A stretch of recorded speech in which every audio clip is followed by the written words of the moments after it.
Hello doctors.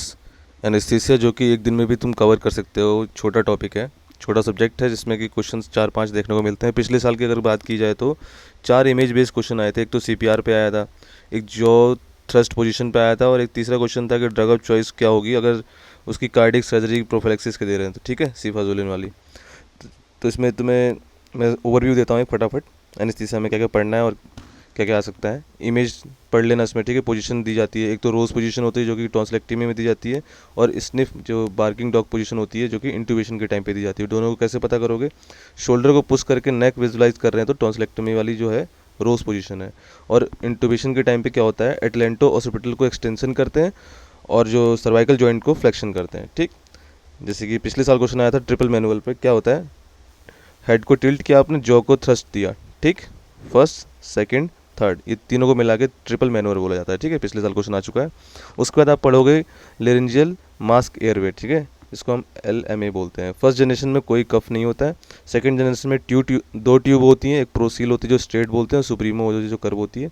Most common size जो mail में होता है 5 होता है, फीमेल में 4 होता है, और चाइल्ड में 30 से 50 के बीच में हम लेते हैं नंबर 3, ठीक है। फिर तुम उसमें पढ़ना O2 डिलीवरी सिस्टम, सबसे low flow reservoir system high flow system में से क्लासिफाई किया गया है। लो फ्लो में होता है नेजल प्रोंग, सबने देखा होगा, नेजल जो नोज़ में लगाते हैं ऐसे करके, ठीक है। और रिजर्वायर सिस्टम जिसमें कि एक एक्स्ट्रा रिजर्वायर बैग होगा, तो फेस मास्क के साथ एक रिजर्वायर बैग होगा, उसको हम रिजर्वायर सिस्टम बोलते हैं। हाई फ्लो सिस्टम में एयर इंट्रेनमेंट मास्क होगा जो कि ह्यूमिडिफाइड O2 डिलीवरी देता रहेगा साथ में, ठीक है। फिर उसके बाद कितने कितने परसेंटेज होते हैं। नेजल कैलुला में 1 से 6 देता है, सिंपल जो फेस मास्क होता है वो 5 से 8 देता है। पार्शियल रीब्रीदिंग मास्क जो होता है 6 से 10 देता है, ठीक है। ऐसी ये सब चीज़ें पढ़ लेना। और दूसरी इमेज आई थी 2023 में, पिछले साल यानी कि during recession when this position is indicated, कब करेंगे, जब बंदा अनकॉन्शियस होगा और पल्स होगी और ब्रीदिंग एब्सेंट होगी, ठीक है, ये ऑप्शन था इसका। फिर तुम उसमें सिलेंडर्स पढ़ लेना, कुछ जो सिलेंडर्स होते हैं, ब्लू बॉडी है, ठीक है, वाइट शोल्डर है, उसका पिन के क्या होगा, जैसे एंटॉक्स एग्जाम्पल एक मैंने दे रखा है, ठीक है, ये देख लेना आप। उसके बाद ETT ट्यूब पे भी आ सकता है, पक्का आएगा क्वेश्चन इस पे, ठीक है, इसको भी देख लेना, ठीक है। क्या कितना साइज होता है, इससे इसको क्या बोलते हैं, इसको क्या बोलते हैं, ठीक है। बिवेल्ड एज होता है, इसमें ये रेडियोग्राफिक मार्किंग होती है।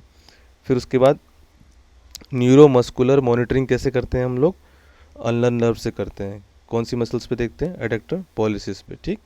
कैप्नोग्राफी क्या बताता है, एंड टाइडल वॉल्यूम बताता है सर्कुलेशन के दौरान और वेंटिलेशन के दौरान, ठीक।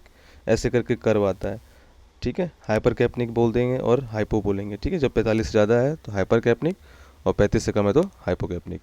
फिर पूछा जाएगा shark fin appearance, shark fin appearance जो ऐसे करके पीछे को ऐसा आता है, ये कब दिखेगा, COPD में दिखेगा, और ETT जब पार्शली ऑब्स्ट्रक्टेड होगी तब देखने को मिलेगा। पिछले साल भी आ रखा है क्वेश्चन, पिछले साल नहीं मतलब आ चुका है क्वेश्चन, ठीक है, PYQ है। सेलिक्स मैनुअर मालूम होना चाहिए सबको, ठीक है। क्रिकॉइड को कंप्रेस करते हैं, ठीक है, ताकि एस्पिरेट ना कर जाए वो, ठीक। फिर BLS पढ़ लेना, ACLS पढ़ लेना। दोनों में क्या होता है, ABC मेंटेन करते हैं बस, और ACLS में सर्कुलेशन पहले आता है, ठीक है, एयर ब्रीदिंग और सर्कुलेशन। हेमलिश मैनुअर क्या होता है, कंप्लीट एयर ऑब्स्ट्रक्शन को बचाने के लिए मैनुअर वाला करते हैं, ठीक है। फिर एजेंट ऑफ चॉइस पे क्वेश्चन हमेशा आएगा। कार्डियक डिजीज़ में क्या करते हैं हम, इटोमिडेट यूज़ करते हैं। पीडियाट्रिक पेशेंट में कीटामीन करते हैं। न्यूरो सर्जरी हो रहा है तो प्रोपोफॉल करेंगे। प्रेगनेंसी में एपिडुरल दे देते हैं, ठीक है। कॉम्प्लिकेशन इनके भी पढ़ने पड़ेंगे फिर, ठीक है। इटोमिडेटेड से क्या होता है, एड्रिनोकोर्टिकल इनसफिशिएंट होता है, ठीक है, जिसे हम, और सिम्टम क्या मिलेगा, विरलाइजेशन मिल जाएगा, ठीक है। विरलाइजेशन और हिस्ट्रिज्म में कंफ्यूज मत होना। प्रोपोफॉल की क्या कराता है, इससे कॉम्प्लिकेशन क्या होगा, एक्यूट रेफ्लेक्टिक ब्रेडिकार्डिया, ठीक है, मल्टी सिस्टम डिसऑर्डर हो जाएगा। एट्राक्यूरियम में इस पे क्वेश्चन आ रखा है बार बार, हॉफमन एलिमिनेशन द्वारा ये इसका मेटाबॉलिज्म होता है, ठीक है। क्या मेटाबोलाइट बनता है, लोडोनोसिन बनता है जो कि सीजर करा देता है, ठीक। और N2O से क्या होगा, विटामिन B12 डिफिशियंसी होगी। अभी इसके और आगे बताऊंगा मैं, 2 पार्ट में एनेस्थीसिया आपका कवर हो जाएगा, ठीक है। Thank you, stay tune.